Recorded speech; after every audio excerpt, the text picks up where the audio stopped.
Publishing a new episode in Libsyn is easy. Click on the New button and choose Episode. This will bring up the new episode page. If you do not have a finished recorded episode, don't worry. This section will help you prepare and think through the required information you will need when you do. At the top, you'll find the Upload area, where you can drag and drop your MP3 file. Your MP3 should be 44/100 kHz sample rate and either 96 or 128 constant bit rate or CBR. The title field is where you want to input your episode title. Just like the show title, try to include clear and relevant keywords that listeners might search for. Including episode numbers in your episode title is optional. However, Apple Podcasts prefers titles without visible episode numbers. That's why there is a separate field on the right where you can adjust the title just for Apple Podcasts. Below the Apple Podcast title are details that you can fill out about your episode. Choose your episode type, whether it is full, a trailer, or a bonus episode. You can choose your season and episode number. You can also denote whether your episode has explicit content. The author tag allows you to input the show hosts and guests. Tags are keywords that help people find your podcast. Podcast apps do not utilize tags, but tags do carry over to episodes published to YouTube. Category is used strictly for creating a category-specific podcast player.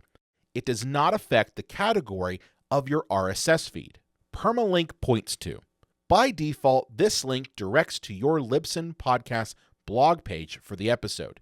If you prefer, you can use a custom URL, which means a web address of your choosing, such as a specific blog post or a page uniquely related to your episode. Each episode must have its own unique custom URL, just like each blog post has a different permalink. Using the same link for multiple episodes could result in your podcast being removed from listening platforms. Under the title, you can see the episode description or show notes section.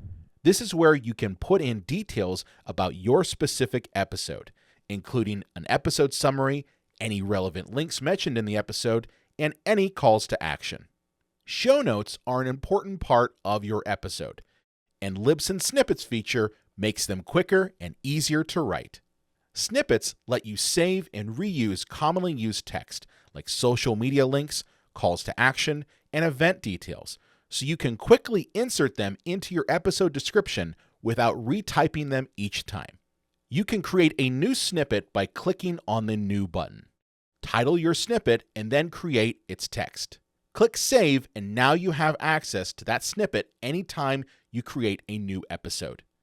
If you want to insert the snippet, you can click on the snippet and it automatically drops into the description. The episode setup page also gives you the option to add episode-specific artwork to make each episode stand out. Some platforms, like Apple Podcasts, encourage the use of unique episode artwork. If you do not have this right now, it will default to your show artwork. You can always go back and add unique episode artwork by editing the episode. Under the Optional Details section, you have two locations for episode-specific artwork. The Episode Artwork section allows you to upload square art.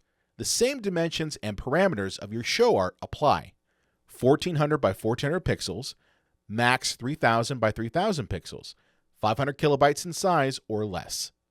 And just like your show art, you can click the Design Artwork with Canva button to create. Below the Episode Art section is the Widescreen Episode Artwork field. This is used by the YouTube destination, where your audio file is merged together with the graphic to form a video file. These parameters are the exact same as your show widescreen artwork: 1920 by 1080, 72 dpi, and under 500 kilobytes in size. Below the episode-specific artwork section, you'll find a space to upload episode transcripts. Transcripts are a valuable tool supported by platforms like Apple Podcasts and Spotify, helping make your podcast more accessible to a wider audience. Apple Podcasts will generate transcripts for you So if you are not creating them yourself, Apple's commitment to accessibility will ensure audiences listening there can read along with the podcast audio or video. If you create your own transcripts, we support transcripts in both SRT and VTT formats. At the very bottom, you have the Publish Episode section.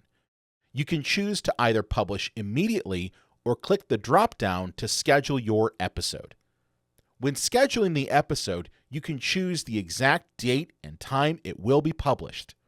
You can also control how long the episode remains available if you need to remove it after a certain period. If you plan to schedule your episode for a future release, be sure to change the media availability dropdown to based on release schedule.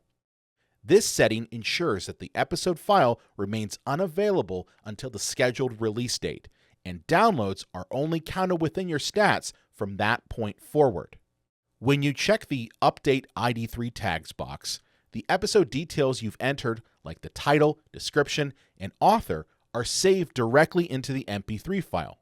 This means that if someone downloads your episode, that information stays with the file and can be seen in certain podcast players and media apps. To review, you have uploaded your MP3 file, you've added your title, description, information about the episode, and episode artwork, and you've scheduled the episode for release. If you want to save your progress to further edit this episode, you can hit the Save As Draft button. In this case, we're going to hit the Publish button to publish your episode out to your RSS feed.